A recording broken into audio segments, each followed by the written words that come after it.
Patang ko waktu musim penghujan tuh nampak ada postingan si mau ya. Sampai ya iya ke aspal gua. Di pantai ko dulu Kita lihat mah sampai iya ke situ. Pantai Salocok.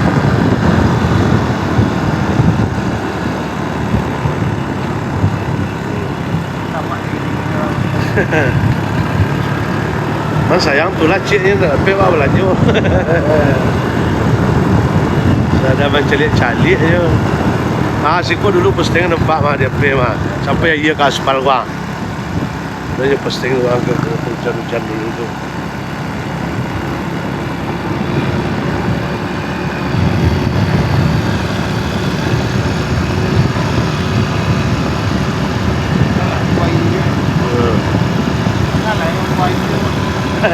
Ya. Iko ada latar aja kalau gini.